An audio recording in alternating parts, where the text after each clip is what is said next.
Imagine a block of dry, brittle, almost plasticky noodles. You drop them into a bowl, pour in boiling water, wait exactly 3 minutes, and suddenly, you have a hot, savory, complex meal. For decades, this has been the ultimate symbol of cheap, effortless convenience. A food for broke college students, tired workers, and late-night cravings. But the idea behind this seemingly simple packet didn't come from a modern food laboratory looking for a quick snack. It emerged from the ashes of a destroyed nation, amidst widespread starvation, black markets, and a desperate search for survival. The story of the instant noodle is actually the story of how a single, bankrupt man tried to solve a national food crisis in a backyard shed, and ended up changing how the entire planet eats. Welcome to Food Lore. Today, we're peeling back the foil lid on the extraordinary, surprisingly desperate history of instant noodles. But before we dive into how this global phenomenon was engineered, I want to know, what is your ultimate instant noodle hack? Do you keep it simple, or do you add eggs, melted cheese, fresh vegetables, or some secret hot sauce? Drop your combination in the comments. We'll come back to the story. If you look at a modern packet of instant ramen, it looks like a miracle of modern manufacturing. Billions of these packets are sold every single year. They are cheap, they last for months in a pantry, and they transform from a solid block into a hot meal faster than you can brew a pot of coffee. But how does it actually work? How does a dry block of wheat become soft and edible just by sitting in hot water? To answer that, and to understand why anyone bothered to invent them in the first place, we have to travel back to a time when convenience wasn't a luxury. It was a matter of life and death. The year is 1945. World War II has just ended, and Japan is in ruins. Major cities have been leveled, the economy is shattered, and the agricultural supply chains have completely collapsed. The country was facing a massive, catastrophic food shortage. To prevent mass starvation, the United States supplied Japan with enormous amounts of emergency food aid. But this aid didn't come in the form of traditional Japanese staples like rice. It came as wheat flour. The Japanese government, trying to utilize this influx of American wheat, heavily encouraged its citizens to eat bread. But bread wasn't a traditional part of the Japanese diet. It didn't provide the same comfort, and it didn't pair well with traditional Japanese flavors. What the people actually wanted was noodles. In the freezing winters of post-war Osaka, people would wait in line for hours, shivering in the cold, just to buy a single, hot bowl of ramen from illegal black market food stalls. Ramen, a dish of Chinese origin that had been adapted in Japan, was filling, calorie-dense, and deeply comforting. Witnessing these endless, desperate lines was a man named Momofuku Ando. Ando wasn't a chef. He was a businessman who had experienced his own devastating setbacks. He had run a clothing company, sold engine parts, and even started a credit union. But by the 1950s, his credit union had collapsed, leaving him completely bankrupt. He lost almost everything, except for a small rented house in Ikeda, Osaka. But Ando couldn't forget the image of those starving people waiting in the cold for a bowl of noodles. He realized that the world didn't need more bread. It needed a new kind of noodle. But there was a catch. Fresh noodles go bad quickly. They require massive amounts of boiling water to cook properly, and making them takes time, skill, and specialized equipment. You couldn't easily distribute fresh ramen to a starving population, and people couldn't easily store it in their homes. Ando realized that to truly solve the problem, he needed to create a noodle that met 5 impossible criteria. It had to be tasty, it had to have a long shelf life, it had to be ready in just a few minutes, it had to be inexpensive, it had to be safe and hygienic. That sounds simple today. But in 1957, it was a monumental technological puzzle. How do you preserve a noodle without it tasting terrible? How do you dry it out so it doesn't rot, but ensure it can absorb water fast enough to cook in minutes? At nearly 50 years old, with no formal training in food science, Momofuku Ando built a small wooden shed in his backyard, bought a second-hand noodle-making machine, and went to work. For a full year, Ando worked tirelessly in his shed. He slept only 4 hours a night, waking up before dawn to mix flour, salt, and water. His first challenge was flavoring. He decided to infuse the broth directly into the noodle dough itself, so that the consumer wouldn't need a separate flavor packet. He chose chicken broth, reasoning that while certain cultures avoid pork or beef for religious reasons, chicken was universally accepted. But the biggest hurdle was dehydration. If he simply baked the noodles or dried them in the sun, they became rock hard. When placed in hot water, the outside would turn to mush before the inside even started to soften. The texture was completely wrong. He was stuck. He had the recipe, but he didn't have the technology to make it instant.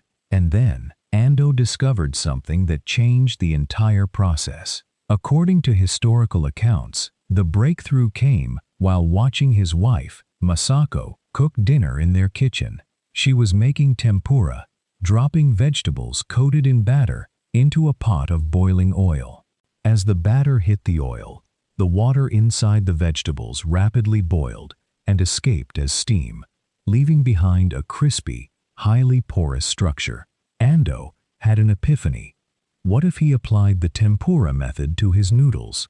This brings us to the brilliant, accidental food science behind instant noodles. When Ando dropped his pre-cooked, seasoned noodles into a vat of extremely hot oil, the moisture locked inside the wheat rapidly turned to steam and violently forced its way out of the dough. This process, called flash frying, did two crucial things. First, it completely dehydrated the noodle, dropping its moisture content down to around 2%. This meant bacteria couldn't grow, giving the noodles a massive shelf life. Second, and more importantly, as the escaping steam blasted out of the noodle, it left behind millions of microscopic, sponge-like holes. This is the secret. When you pour hot water over a block of instant noodles today, the water rushes into those microscopic pores, rehydrating the noodle from the inside out simultaneously. That is why it only takes 3 minutes to cook. In August 1958, Ando launched his creation to the world. He called it chicken ramen. It was a technological marvel, but there was one massive problem that almost killed the product before it began. Today, we associate instant noodles with being the cheapest food in the supermarket. But when chicken ramen launched in 1958, it was actually priced as a luxury item. It cost roughly 35 yen, which was up to 6 times more expensive than a bowl of fresh udon noodles at a local shop. Retailers were highly skeptical. Why would consumers pay a premium for dried, packaged food when they could buy fresh, hot food for a fraction of the price? But the timing was perfect. Japan was entering a period of rapid economic growth. The first supermarkets were opening, televisions were becoming common, and a new culture of convenience was sweeping the nation. People were working longer hours and had less time to cook. The sheer novelty and convenience of a meal that required nothing but hot water overpowered the high price tag. Sales exploded. Competitors quickly flooded the market with cheap knockoffs.